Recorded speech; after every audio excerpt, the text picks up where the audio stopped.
Olá, eu sou Rafael Melo, mestrando em Ciências Ambientais na Unesp Campus de Sorocaba e vou apresentar o trabalho intitulado Análise de Estudos de Avaliação de Ciclo de Vida de Processos de Sintetização de Nanopartículas, a ser apresentado no 17º Congresso Nacional de Meio Ambiente. Vou compartilhar a tela para a apresentação do banner.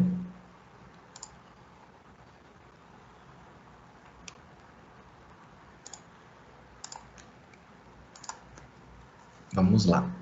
Com um rápido avanço da nanotecnologia nos últimos anos, iniciou-se um grande interesse por estudos e avaliações de nanopartículas aplicadas à área ambiental. Como as nanopartículas apresentam comportamentos e características específicas, acredita-se e observa-se a possibilidade de diminuição de impactos no meio ambiente e saúde humana com seu uso. Devido a essas hipóteses e aos estudos que hoje em dia são realizados, torna-se necessário, então, buscar uma forma de avaliar o quanto que essa aplicação, de fato, diminui alguns impactos ou algum malefício à saúde humana. Uma das formas, então, de quantificar essa possível diminuição de riscos é através da análise de ciclo de vida, também conhecida como ACV.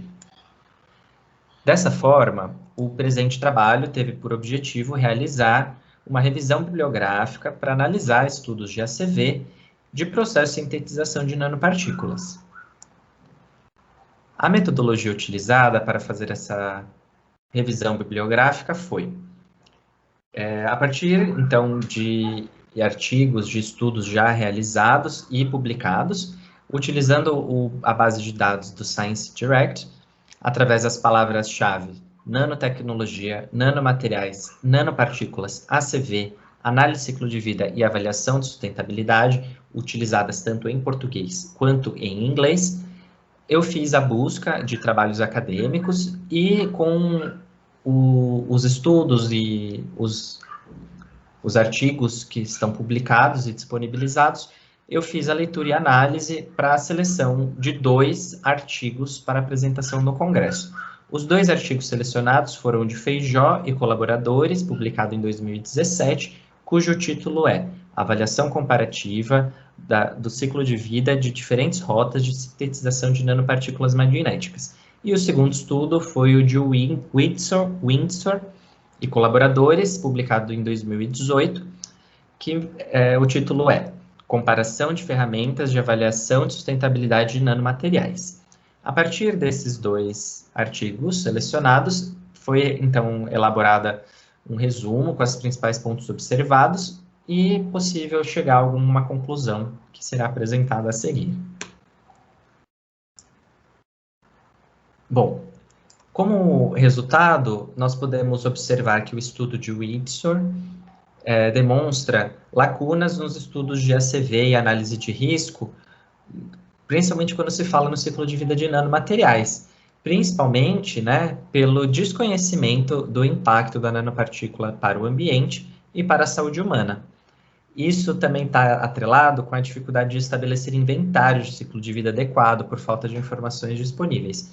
Os inventários de ciclo de vida são uma etapa muito importante nos estudos de avaliação do ciclo de vida, porque a partir deles é que se faz os inputs de dados, em sistemas já computadorizados, para poder fazer as análises e avaliações de impacto ambiental. Apesar dessas limitações, apresentadas no estudo de Windsor, o Feijó e colaboradores, eles conseguiram minimizar essa lacuna de dados realizando experimentos laboratoriais e obtendo dados primários. Então, eles conseguiram concluir que um dos processos que eles analisaram, de obtenção de nanopartículas magnéticas, geraria, sim, menos impactos adversos. Analisando esses 2 estudos, fica claro que a falta de informações atuais de nanopartículas sobre o processo de sintetização de nanopartículas é realmente um limitador para fazer essas avaliações de impacto ambiental ou de saúde humana. Então, dada a importância, né, da ACV e dessas ferramentas de analisar a sustentabilidade do produto ao longo do ciclo de vida, observa-se uma necessidade de processos de sintetização de nanopartículas serem amplamente estudados, né, e que sirvam aí para estender as ACVs e as decisões estratégicas para a seleção de métodos ambientalmente adequados.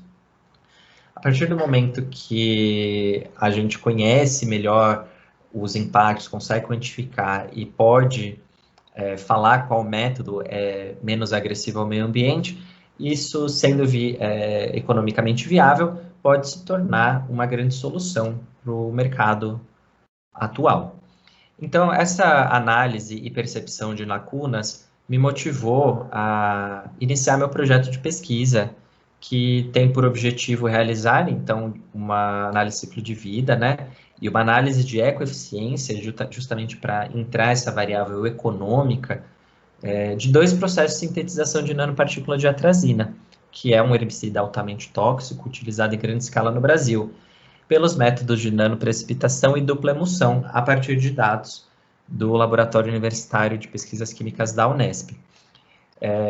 Esse estudo também foi motivado pelo fato desses dois processos terem apresentado resultados possivelmente satisfatórios inicialmente, quando se trata dessas questões de liberação ao meio ambiente, acreditando-se então que o uso de nanopartículas de pesticida minimiza os impactos adversos à saúde, tá?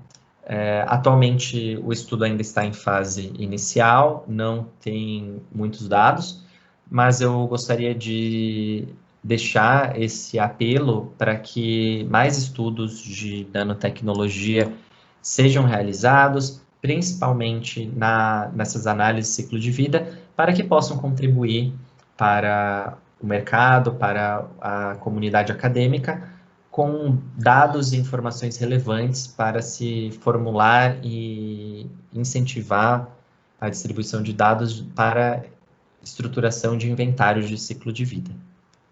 Tá ok? Agradeço a participação e qualquer dúvida eu fico à disposição.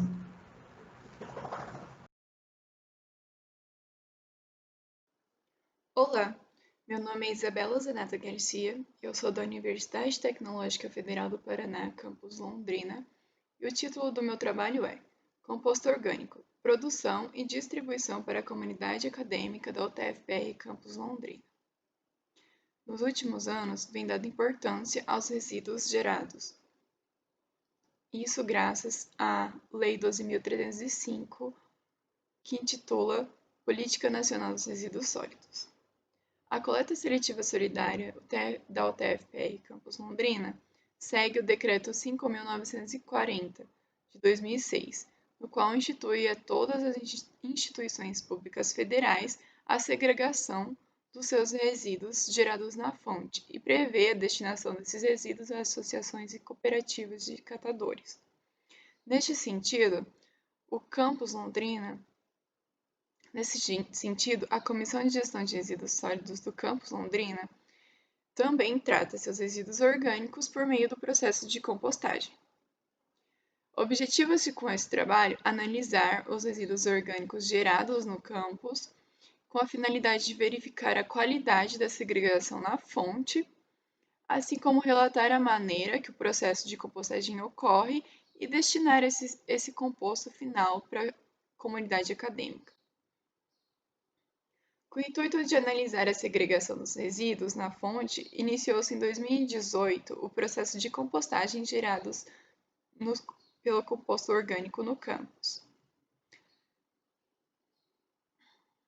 O processo seguiu da seguinte forma: analisou-se todos os dias os sacos marrons provenientes da lixeira de resíduos orgânicos espalhadas pelo campus, e foram abertos e os resíduos encontrados separados em orgânico, recicláveis e rejeitos.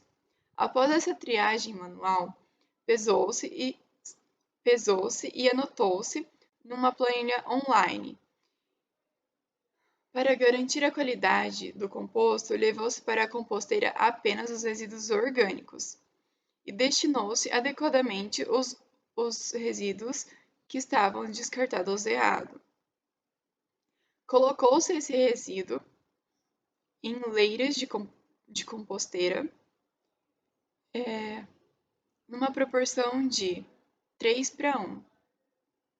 3 de volume seco, ou seja, podas de árvore e grama, para a quantidade de 1 em volume de resíduo úmido, ou seja, o resíduo orgânico, deixando na composteira por aproximadamente 60 dias.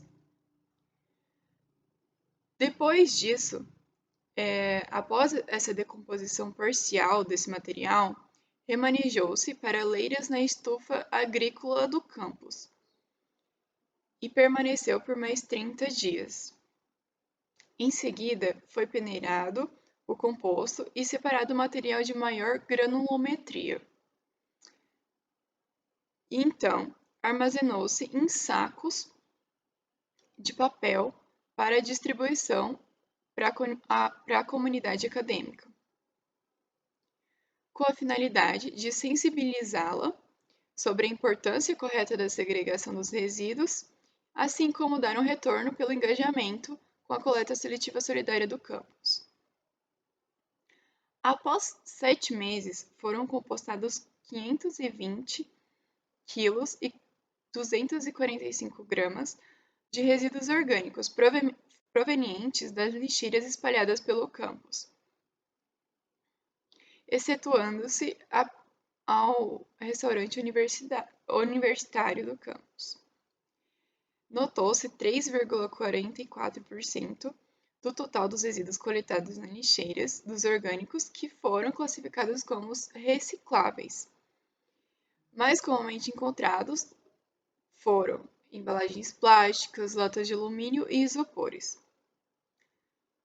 E 19,52% foram considerados rejeitos, como por exemplo, guardanapos engordurados, papéis sujos e palitos de madeira. No seguinte gráfico, nos dias 13/9 e 29/10, notou-se a interferência de eventos externos realizados ao campus. Após esses eventos, a quantidade de recicláveis e rejeitos encontrados junto aos orgânicos nos sacos marrons foi maior, o que aponta que precisa de uma abordagem específica a esse público sazonal itinerante do campus. Nota-se uma porcentagem de impurezas, rejeitos recicláveis junto aos orgânicos de 25,31% no período com aulas e 13,99% sendo sem aulas. A este resultado associa-se as permanentes e contínuas orientações e ações de sensibilização junto à comunidade acadêmica. No mais, em 7 meses, foram compostados 520 kg de resíduos orgânicos e deixados de serem encaminhados ao aterro sanitário e tiveram sua transformação em composto orgânico. Além de representar o comprometimento da instituição com o gerenciamento de resíduos que gera, é também uma forma de recompensar a comunidade acadêmica pelo comprometimento com a segregação desses resíduos na fonte, ou seja, no campus. Concluindo este artigo, eu gostaria de agradecer, e os autores todos gostariam de agradecer, à instituição de ensino, ao TFPR, e à Fundação Araucária pelo incentivo às bolsas de estudo. Olá, meu nome é Ramon e vou apresentar para vocês o trabalho intitulado Análise de Espaço Temporal do Uso e Cobertura da Terra no Parque Estadual da Pedra Branca, aqui no Rio de Janeiro.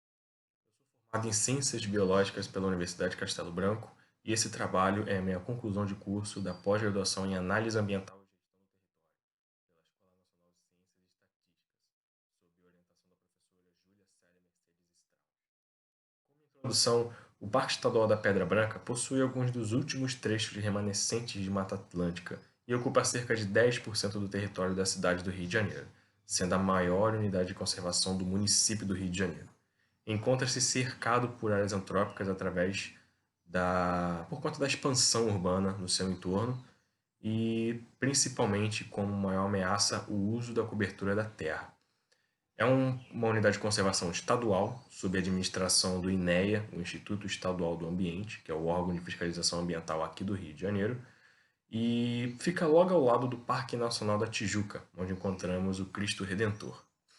O objetivo do trabalho se deve em analisar o uso e a cobertura da terra nos anos de 2008 e 2018, a partir da cota altimétrica de 100 metros acima do nível do mar, identificando as transformações ocorridas em relação ao uso antrópico do solo nesse intervalo de tempo. Na metodologia, foram obtidos shapefiles da delimitação do parque através do Instituto Estadual do Ambiente e selecionadas imagens do satélite Landsat 7 na data de 24 de 5 de 2008 e o satélite Landsat 8 na data de 12 de 5 de 2018, em nível de processamento LI, através da Unitaid States Geological Survey, em formato GeoTIFF, no sistema de referencial geodésico WGS84 e no sistema de coordenadas da UTM, no fuso 23N. As imagens passaram por fusão espectral no sistema de processamento de imagens e foram transferidas posteriormente para o software ArcGIS modelo 10.2 e classificadas em formato digital não supervisionado com as seguintes classes: zona florestal, com a cobertura florestal em todos os seus estágios de conservação, a construções antrópicas, com ocupação urbana, desde classe alta até classe baixa, empreendimentos, grandes empresas e pequenas casas e pequenas moradias, áreas abertas, com campos antrópicos, campos naturais, pastagens e afloramentos rochosos. E, como resultado dessa classificação, foram vetorizados e transformados em mapas no sistema de coordenadas de projeção da UTM no fuso 23S. Como resultados, em 2008, tivemos as zonas florestais com 98,15 km², o que equivale a 78,56% do parque, enquanto que em 2018 as zonas florestais subiram para 104,50 km², o que equivale a 83,64%. Tivemos um pequeno aumento das zonas florestais. As construções antrópicas, em 2008, de 0,39 km² passaram para 0,99 km². Em 2008, elas tinham 0,31%, e em 2018, elas tinham 0,79%. Então, também tivemos um pequeno avanço urbano sobre as áreas do parque. E as áreas abertas, em 2008, tivemos 26,40 km², o que equivale a 21,13%, e em 2018 tivemos 19,45 km², o que equivale a 15,57%. Então tivemos também uma queda nas áreas abertas nesse intervalo de tempo. Concluímos que entre 2008 e 2018, o Parque Estadual da Pedra Branca teve diferenças no uso e ocupação da terra, principalmente nos lados voltados à zona oeste do município, em localidades de maior adensamento urbano. Esse avanço antrópico pode ter relações com a deficiência de fiscalização do órgão público e a supressão das suas bordas. A zona oeste do município do Rio é uma área um pouco menos favorecida e um pouco menos privilegiada, e é a área contrária, a área oposta à vertente que fica de frente para o mar. Logo, ela tem menos umidade e, por conta disso, acaba tendo menos áreas florestadas. Então, em decorrência, as áreas de pastagem, áreas de campo, acabam predominando mais nessa área. E com isso, o efeito de borda acaba sendo ainda maior, principalmente por conta dos incêndios florestais que ocorrem no período mais seco do ano. Alguns trechos do Parque Estadual da Pedra Branca tiveram a regeneração da cobertura florestal, principalmente os trechos voltados para a zona oceânica, expondo efetividade na atividade de fiscalização também, no zoneamento e na preservação dessas áreas. Por ser uma área um pouco mais nobre do município, uma vertente um pouco mais nobre, as atividades de fiscalização e de educação ambiental, de análise ambiental como um todo, acabam sendo um pouco maiores e mais efetivas. É recomendável, né, a continuação do estudo sobre o parque, principalmente para uma visão um pouco mais futura e ver como o parque pode estar daqui a alguns anos à frente e manter constantemente a fiscalização e o monitoramento dessa unidade de conservação e das suas bordas para evitar o avanço urbano cada vez mais e o desmatamento cada vez mais, uma vez que essa unidade de conservação abriga espécies nativas da Mata Atlântica, tanto da flora quanto da fauna, além também de algumas qualidades ambientais que o parque acaba passando para as cidades e os bairros do entorno. Essa foi a minha apresentação. Eu agradeço a atenção e tenham um obrigado. Olá, meu nome é Carolina Mendes Rocha, eu sou mestranda no Departamento de Engenharia Química da Universidade de São Paulo, a USP, e faço parte do grupo de pesquisa chamado ADOX. E hoje eu estou aqui para apresentar o trabalho cujo título é A Simulação da Persistência Ambiental Fotoquímica do pesticida imidacloprid no Rio Paranapanema, no 17º Congresso Nacional do Meio Ambiente. Bem, a minha introdução ela fala sobre como a persistência ambiental de cada poluente está ligada às suas propriedades físico-químicas e também com a interação deste contaminante com a matriz real na qual ele está inserido. As reações fotoquímicas ela constitui uma da principal via de remoção de contaminantes enquanto em águas superficiais, e elas são promovidas pela radiação solar e pela ação de espécies reativas, e elas podem ser divididas em dois grupos, o da fotólise direta e o da fotólise indireta. Na fotólise direta, ela depende da absorção de luz solar pelos contaminantes, enquanto na fotólise indireta, os poluentes eles reagem com espécies reativas, como os radicais hidroxila, o oxigênio singlete e o estado triplete da matéria orgânica. Essas espécies reativas elas são geradas pela interação da luz solar com espécies presentes em corpos d'água, como nitrito, nitrato e matéria orgânica. Dessa forma, conhecer a persistência ambiental fotoquímica de pesticidas em meio se faz cada vez mais necessário para a avaliação dos impactos que podem ser causados, uma vez que tem se usado pesticidas em quantidades expressivas. Neste contexto, o objetivo desse trabalho foi a investigação da persistência ambiental fotoquímica do pesticida imidacloprid em meio aquoso, a partir da interação do composto com a radiação solar e as ações de espécies reativas. Para isso, as constantes cinéticas de segunda ordem de reação do imidacloprid com o oxigênio singlete, o radical hidroxila e o estado triplete da matéria orgânica foram determinados experimentalmente por meio do método de competição cinética.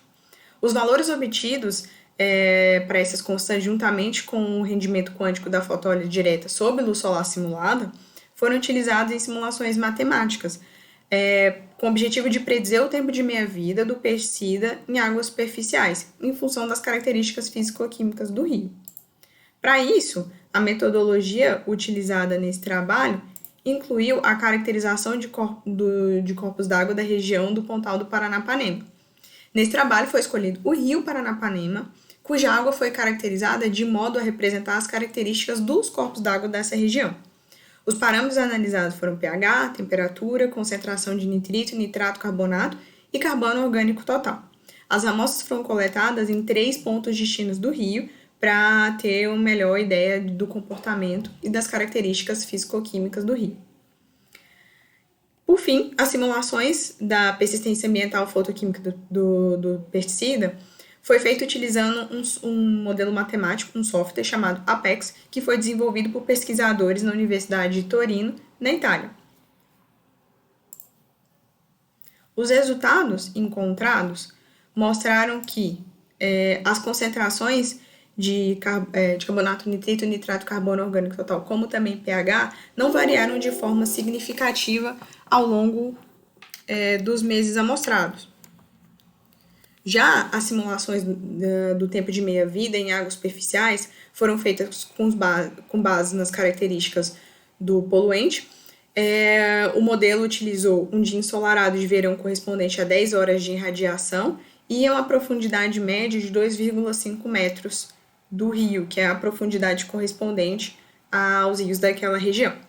Essas simulações mostraram que o tempo de meia-vida estimado para o imidacloprid é de aproximadamente 13 dias para essa faixa de concentrações encontrada. Para isso, é necessário que novas análises de corpos d'água sejam feitas para entender de fato se o tempo de meia-vida permanece em 13 dias ou ele varia de forma significativamente caso haja grandes variações nessas concentrações não só do Rio Paranapanema, mas como rios do entorno. No mais, era isso que eu tinha para falar hoje. Agradeço a vocês por terem visto a minha apresentação. Também agradeço a CAPES pela bolsa concedida, ao meu grupo de pesquisa, o ADOX, e à USP. Muito obrigada.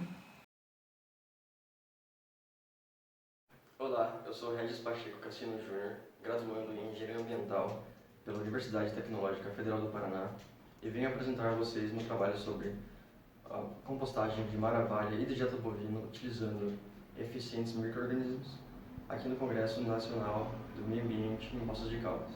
Bom, aqui temos o banner no qual eu vou apresentar o nosso trabalho. Segundo o IBGE, a bovinocultura é a atividade econômica que ocupa a maior extensão de terras no Brasil.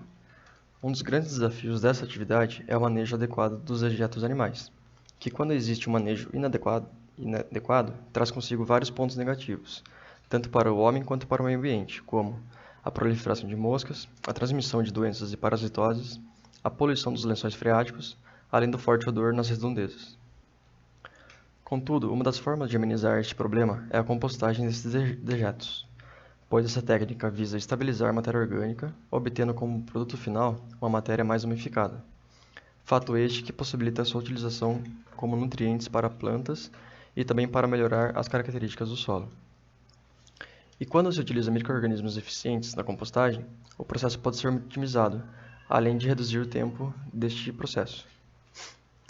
Dessa forma, o objetivo deste estudo foi comparar a eficiência da compostagem do dejeto bovino com maravalha em leira, utilizando uma leira com Biosol Swift-Mic e a outra sem, comparando as reduções de massas e volume.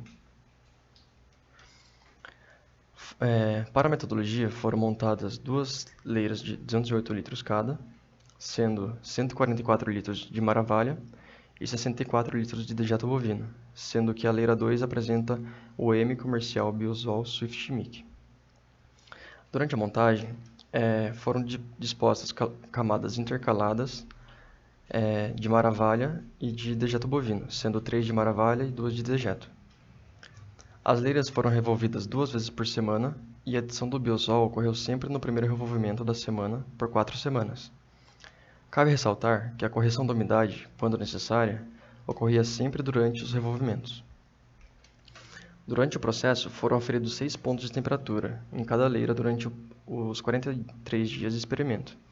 E ao final, foi verificada a redução de massa e volume pelo método da pesagem em volume conhecido, utilizando baldes graduados. Bom, a figura A apresenta valores aferidos de temperatura máxima e média nos 6 pontos das duas leiras e também a temperatura ambiente de cada dia, onde a linha azul apresenta a temperatura média da leira 1, a linha vermelha a temperatura máxima da leira 1, a linha verde a temperatura média da leira 2, a linha roxa a temperatura ambiente e a laranjada apresenta a temperatura máxima da leira 2. Pode-se observar na figura A que as leiras apresentam comportamentos semelhantes. Logo no início, pode perceber que a ocorrência da fase termófila, e é nessa fase que a matéria orgânica é degradada, onde essa fase perdurou até por volta do 12º dia de compostagem. Cabe ressaltar também que a leira 1 apresentou temperatura máxima de 45,3 graus Celsius e a leira 2 de 46,6 graus Celsius. Ambas as leiras se mantiveram em torno de 40 graus Celsius por 6 dias. E a temperatura podia ter atingido maiores valores numa escala maior do sistema utilizado, pois a perda de calor para o ambiente é facilitada num sistema em pequena escala. Bom, no final do processo, as leiras apresentaram uma umidade relativa de 57,7% na leira 1 e 63% na leira 2, consideradas acima do ideal segundo o Kiel. Apesar das temperaturas não apresentarem diferenças discrepantes, na tabela 1 é possível notar que as reduções de massa e volume foram eficazes, sendo que a redução de massa foi de 22,1% na leira 1 e 25,2% na leira 2, e a redução de volume foi de 37,5% na leira 1 e de 40,9% na leira 2. Nota-se também que na tabela 1 que a redução de massa e volume foram superiores na leira 2. Isso pode representar uma maior degradação dos resíduos, tendo em vista a inserção dos EMs no processo. E Keogh relata que a redução dos volumes pode chegar a 50% em processo de compostagem. Contudo, podemos concluir que o processo apresentou melhor resultado na redução de massa e volume quando acrescido o Visual Swift Mic no processo. A variação de temperatura apresentou um comportamento típico e houve redução de volume e massa, confirmando assim o processo de degradação da matéria orgânica. Aqui estão as nossas referências, e eu gostaria de agradecer ao TFPR pela Londrina pelo espaço fornecido, à UEL pela doação do dejeto bovino e à Ecosoluções pela doação do Biosol Swift Mic. Muito obrigado.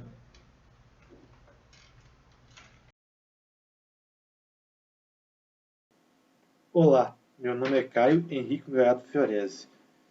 Atualmente sou discente do mestrado do curso de Agroquímica da Universidade Federal do Espírito Santo, e eu elaborei um trabalho intitulado Erosão Potencial das Áreas de Pastagem na Subbacia Hidrográfica do Ribeirão São João da Mata, em Cachoeiro de Itapemirim, Espírito Santo. Em diferentes partes do planeta, o planejamento inadequado de áreas destinadas à pecuária tem sido um fator determinante para a degradação dos solos, impactando severamente os ecossistemas naturais. Estima-se que cerca da metade das pastagens cultivadas no Brasil esteja degradada. Tal fato se torna ainda mais problemático quando está relacionado à erosão, seja ela causada pelo vento ou pela chuva, sendo esta a mais prejudicial.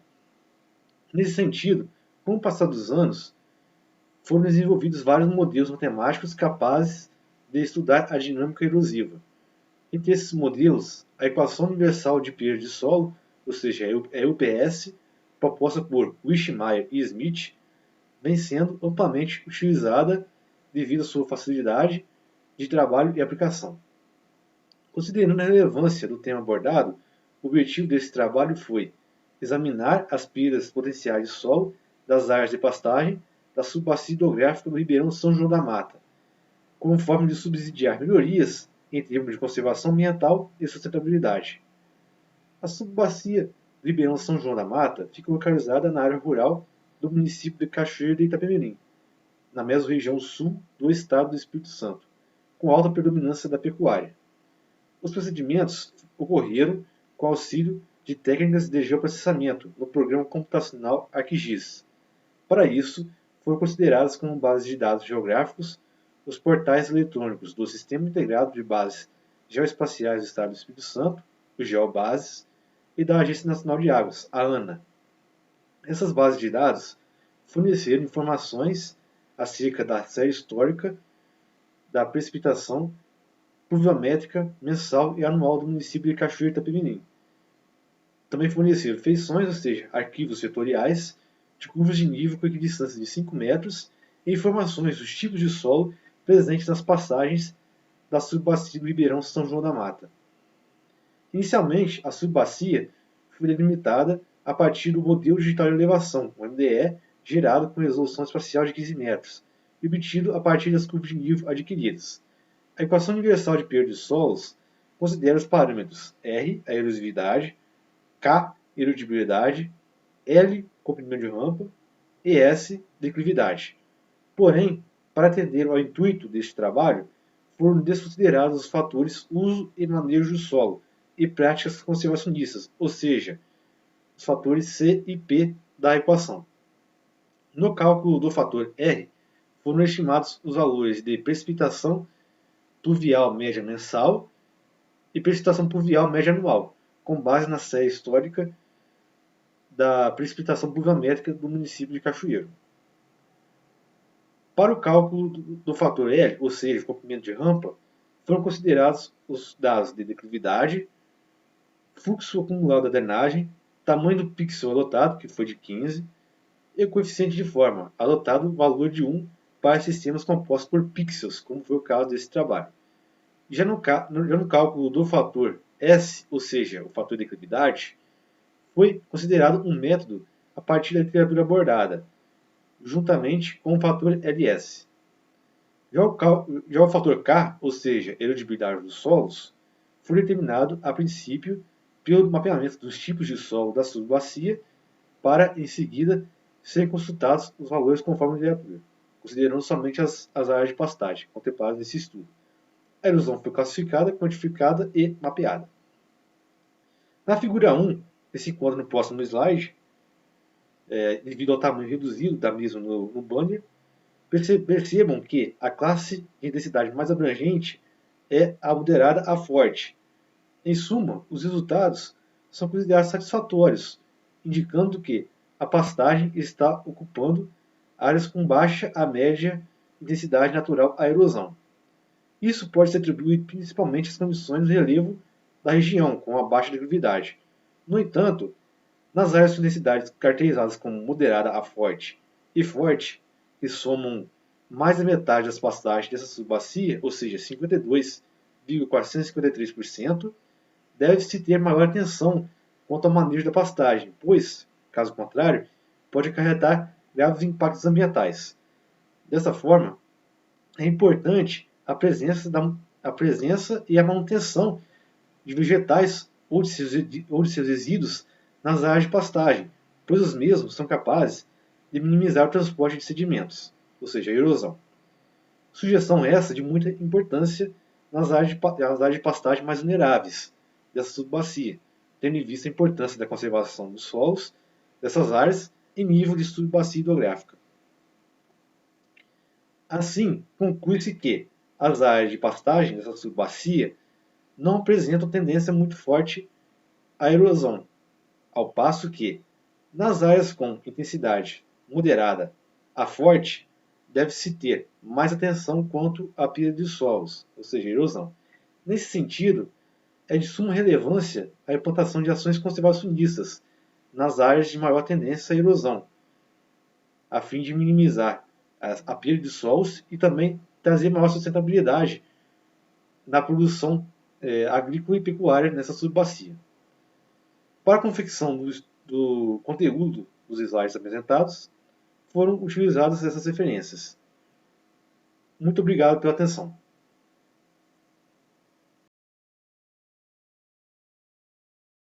Olá, meu nome é Caio Henrique Nogueira Fiorese. Atualmente, sou discente do mestrado do curso de Agroquímica da Universidade Federal do Espírito Santo.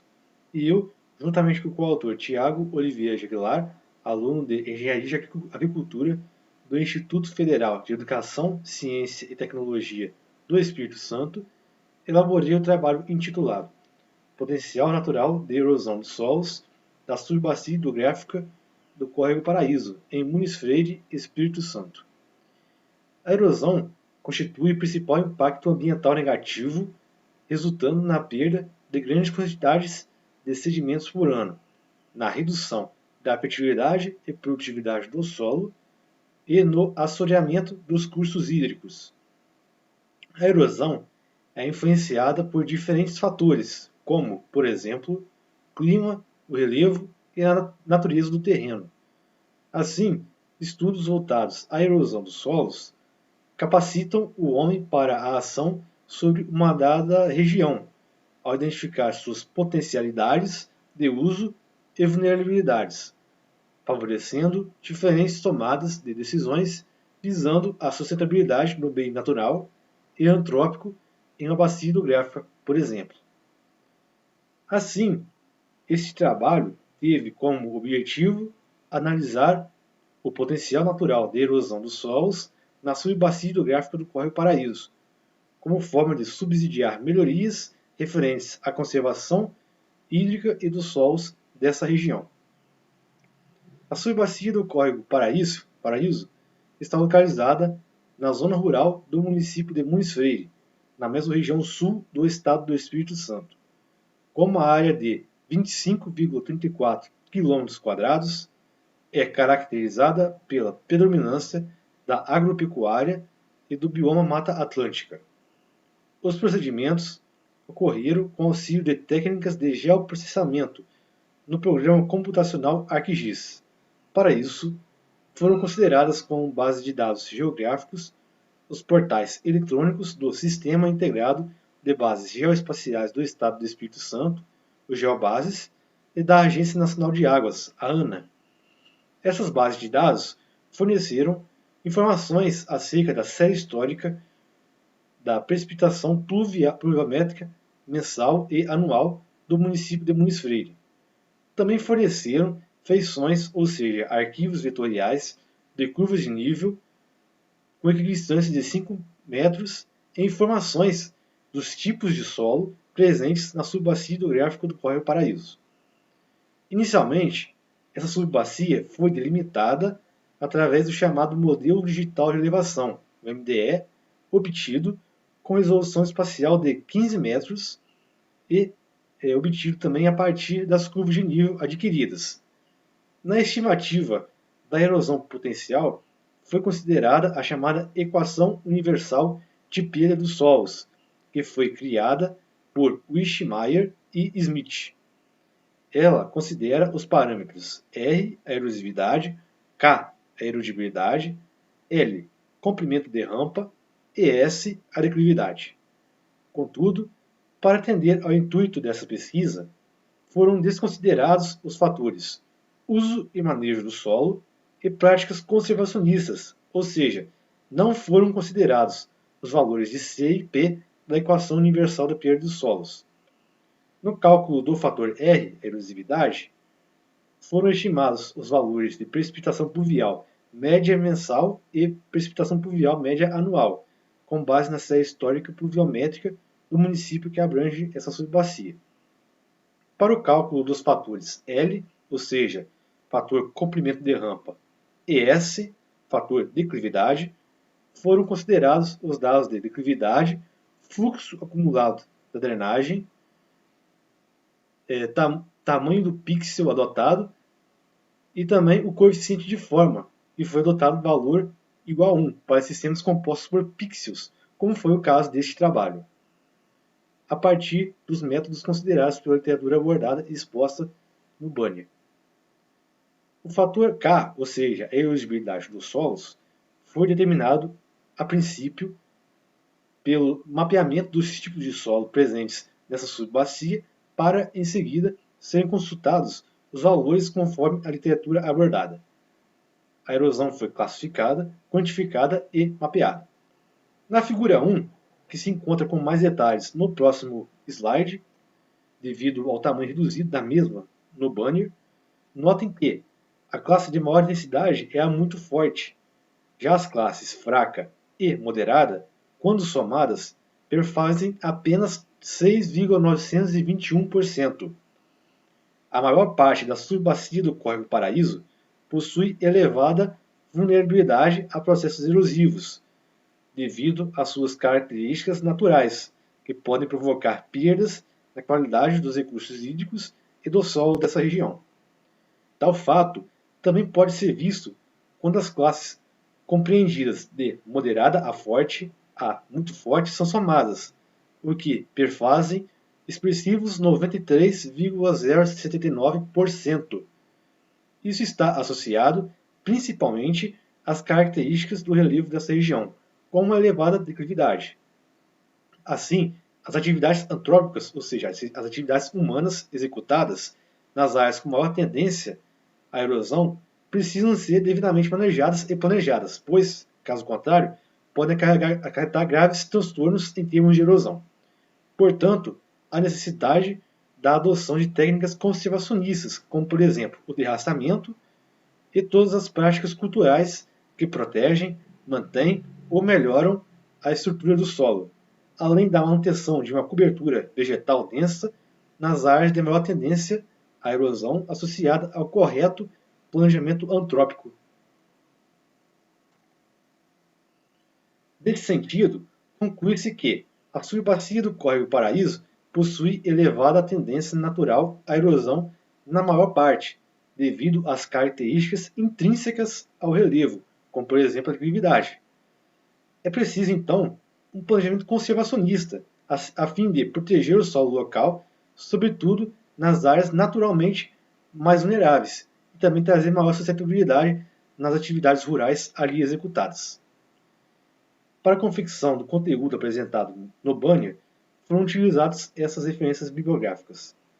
Muito obrigado pela atenção.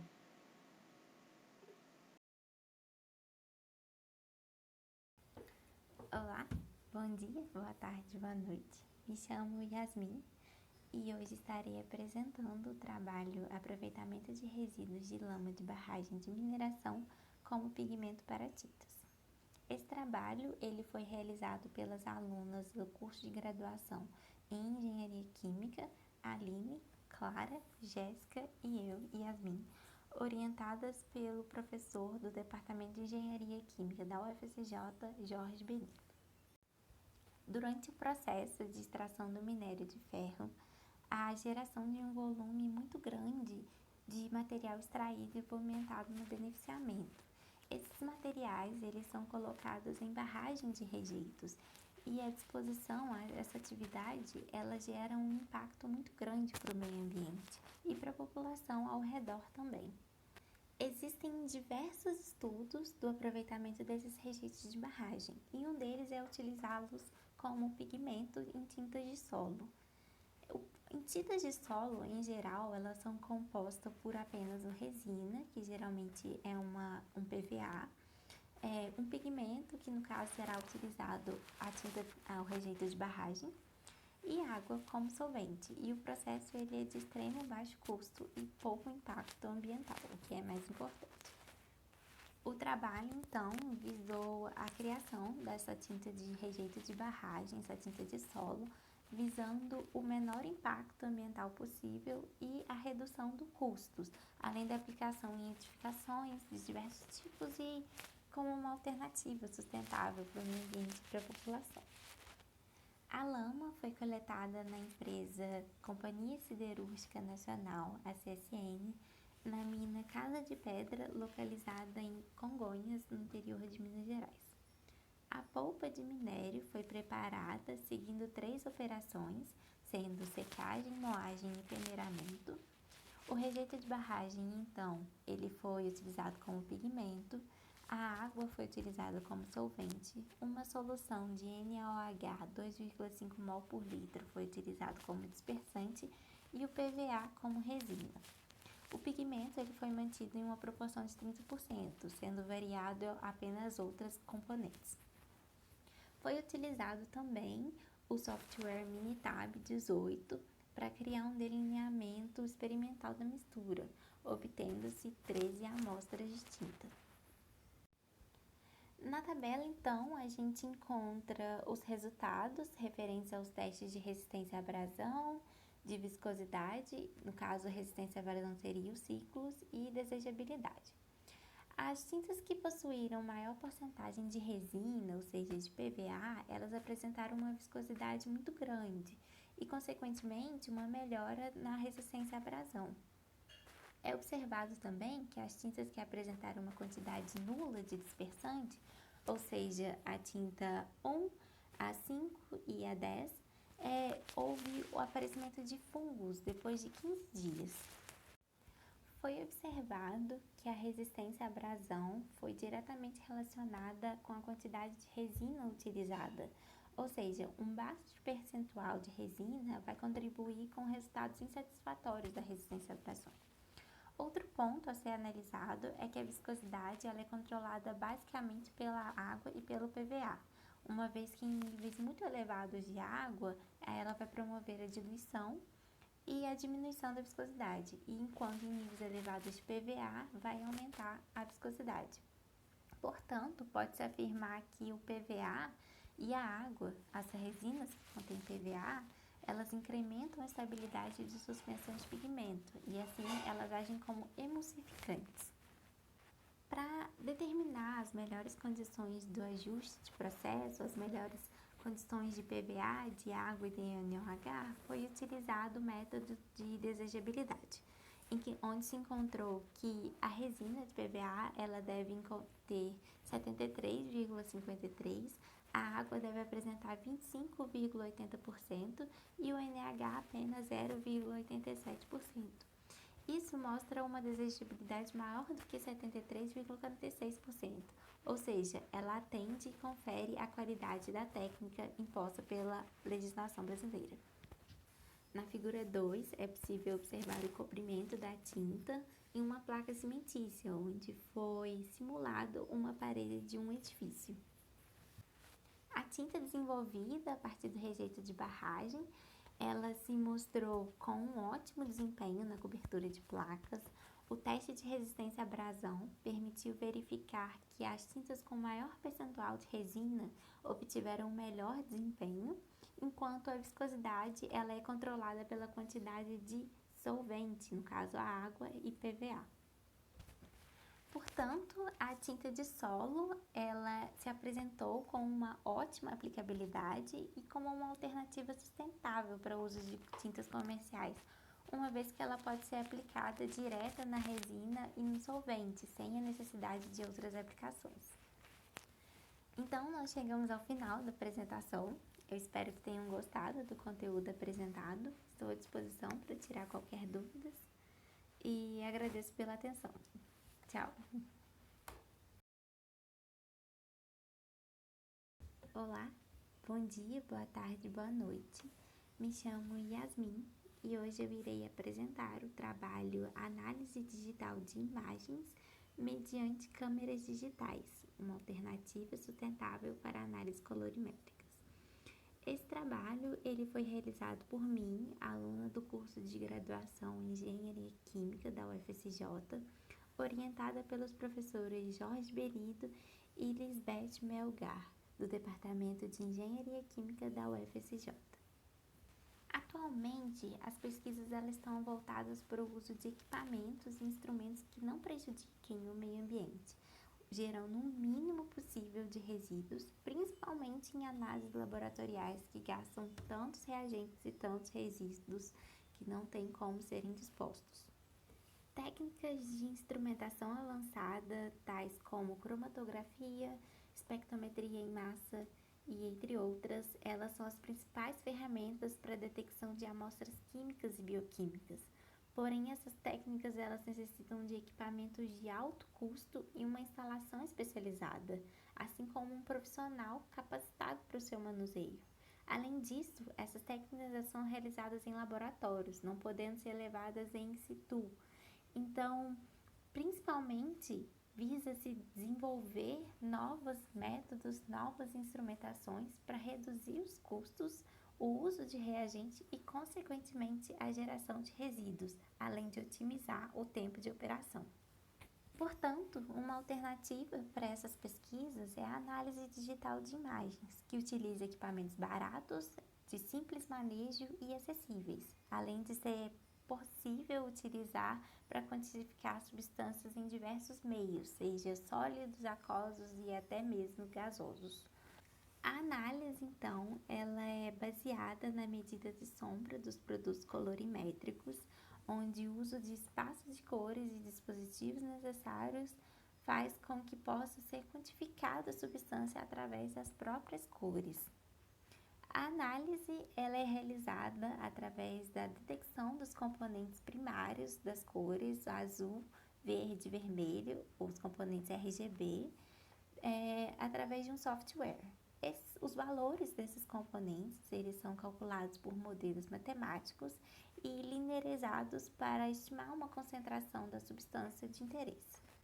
O uso dessa análise ela permite que as cores primárias se combinem entre si, criando diferentes intensidades com diferentes valores, no intervalo de 0 a 255 em 8 bits por cor. Isso permite que os procedimentos de análise digitais identifiquem as pequenas diferenças entre os sinais analíticos da imagem. A obtenção dos dados RGB depende de vários fatores, como a fonte de iluminação, os objetos de reflexão, os efeitos de interpretação e a correção da câmera utilizada. Então, com esse trabalho, foi objetivado reunir alguns estudos que falam sobre a análise RGB, estudos que quantificam e qualificam substâncias, diminuindo reagentes e poluentes ambientais. Ela pode ser realizada em diversos dispositivos com câmeras, tais como câmeras digitais, webcams, smartphones e scanners, onde a imagem da determinada substância, ela é uma substância previamente programada e padronizada. As imagens dessa substância elas vão ser analisadas em um programa ou em um aplicativo do próprio dispositivo. Os programas eles podem ser utilizados o MATLAB, o Delphi e até mesmo o Adobe Photoshop. E a vantagem de utilizar dispositivos como esse é que atualmente eles apresentam várias aplicações. Por exemplo, eles têm rede wireless embutida, eles têm câmeras de alta resolução, não tem a necessidade de um operador qualificado em manusear o objeto e, além disso, tem um custo-benefício. Para que essa análise ela seja eficiente, é necessário que ela seja realizada em um equipamento apropriado. Então, aqui eu tenho um modelo de um equipamento, de uma câmera. Essa é feita de caixa de sapato, então ela é bem econômica. Aqui seria acoplado a webcam ou celular ou outro dispositivo com câmera. Aqui dentro temos um ambiente uniforme com paredes brancas para que não haja reflexo nem sombra de nenhuma parte no interior da caixa. Temos uma luz branca para deixar uniforme à mostra e a padronização do ambiente onde a foto vai ser capturada ela é de suma importância para que não haja interferência nem nos resultados, nem na hora de capturar a própria imagem. Como meio de comparação com o estudo realizado através da análise digital e uma instrumentação já comumente utilizada, uma instrumentação padronizada, utiliza-se os desvios relativos, que relativamente, na maioria das vezes, eles apresentam pequenas variações e demonstra a potencialidade do método em apresentar bons resultados quando utilizados como alternativa. Na figura 1, então, é possível observar esses desvios bem pequenos e alguns meios utilizados, por exemplo, como analito, detecção de cromo e ferro na água. Porém, existem alguns gargalos que devem ser observados quando aplicado a análise de imagens diretamente. Por exemplo, ela pode apresentar uma baixa linearidade nos gráficos de calibração e limitações com o uso de seletores de comprimentos de onda, amplificadores de sinais ou o uso de elementos ópticos. E também necessita de um software previamente programado para a detecção de cada elemento estudado. A análise digital de imagens ela é uma alternativa para o uso de equipamentos com custos de operação e manutenção extremamente dispendiosos, além de ser ambientalmente amigável devido à necessidade mínima de reagentes e a geração menor ainda de resíduos. O método ele se mostra eficiente para análises rápidas e in situ, por apresentar uma simplicidade e uma praticidade, além de apresentar boa sensibilidade, exatidão e precisão. Então, chegamos ao final da apresentação. Espero que tenham gostado do conteúdo aqui abordado. Estou à disposição para qualquer dúvida e agradeço pela atenção. Tchau!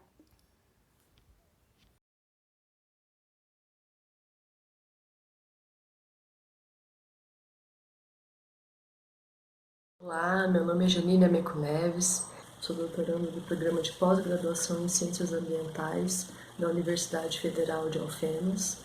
Eu vou apresentar o trabalho A Certificação Orgânica como ferramenta de gestão dos agroecossistemas aqui no nosso 17º Congresso Nacional do Meio Ambiente.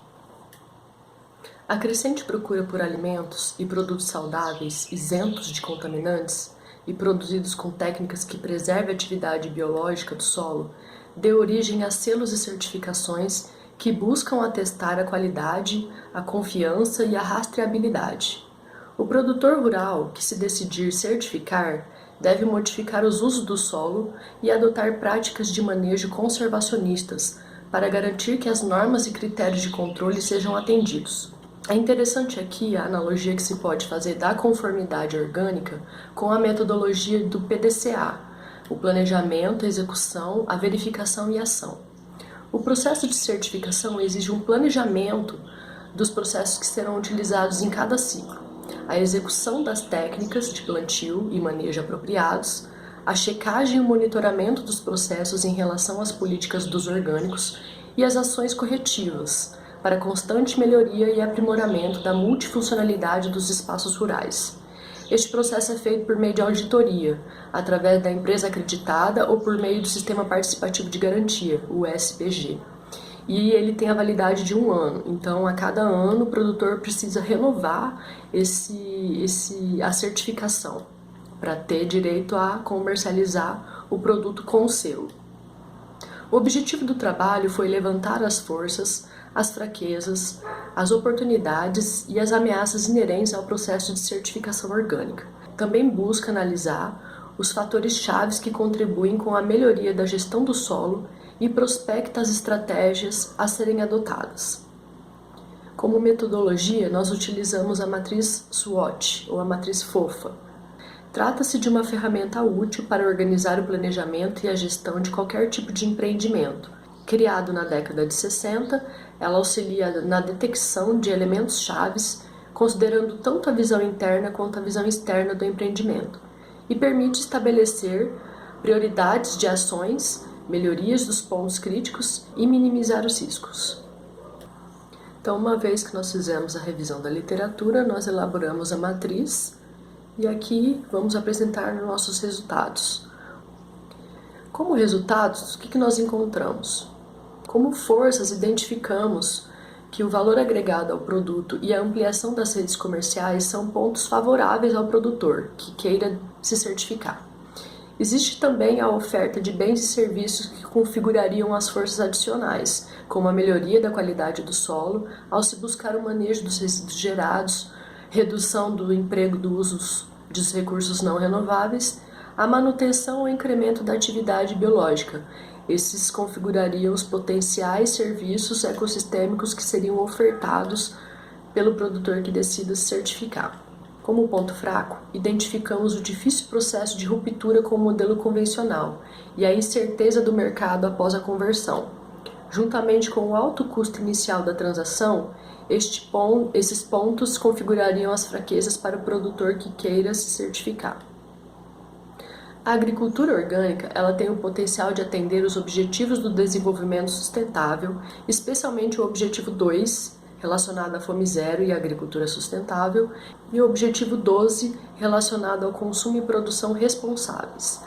Além disso, segundo a última pesquisa realizada pela Organis, quanto à preferência dos consumidores, a tendência é de aumento da demanda, o que mostra uma oportunidade de mercado. A burocracia da documentação exigida à verificação muitas vezes desestimula e gera inseguranças ao produtor rural. Além disso, a configuração do espaço agrário brasileiro é outra ameaça que limita o aumento da conversão e a diversificação produtiva, visto que há disputas e conflitos de interesse. Uma vez que identificamos os pontos fortes e fracos relacionados ao ambiente interno e as ameaças e as oportunidades relacionadas ao ambiente externo, inferimos 2 norteamentos para o enfrentamento das ameaças e a mitigação das fraquezas. É importante que os agricultores se organizem em redes, pode ser por meio de associações ou cooperativas, tanto para se fortalecer na comercialização e na distribuição dos seus produtos, como também para lutar pelo avanço das políticas públicas. Constatamos que o apoio técnico ou institucional é importante para auxiliar o produtor no processo de conversão. Nesse sentido, temos o exemplo aqui no sul de Minas da parceria entre as instituições Emater e o Instituto Federal Sul de Minas, que mantém um diálogo amplo com os agricultores dos orgânicos sul de Minas. No encaminhamento para as considerações finais, o que a gente pode concluir? que a certificação orgânica é uma ferramenta de gestão ambiental que contribui com a oferta de bens e serviços, a conservação dos recursos naturais, utilizando o ciclo PDCA, além do potencial de atender aos Objetivos do Desenvolvimento Sustentável 2 e 12. A matriz permitiu identificar as redes de produtores como importante estratégia de aproveitamento das forças internas e oportunidades do mercado. Juntamente com o apoio especializado, as fraquezas internas e as ameaças externas poderiam ser minimizadas, visto que os fatores determinantes na adesão e renovação das certificações são transparência, regulamentos e normas claras e confiáveis. Essas são as referências que nós utilizamos para essa apresentação, e as autoras agradecem o estímulo à pesquisa e extensão preconizadas pelo Programa de Pós-Graduação em Ciências Ambientais da Universidade Federal de Alfenas. Este trabalho contou com o apoio do Programa Institucional de Bolsas de Pós-Graduação, PIBPós. Muito obrigada.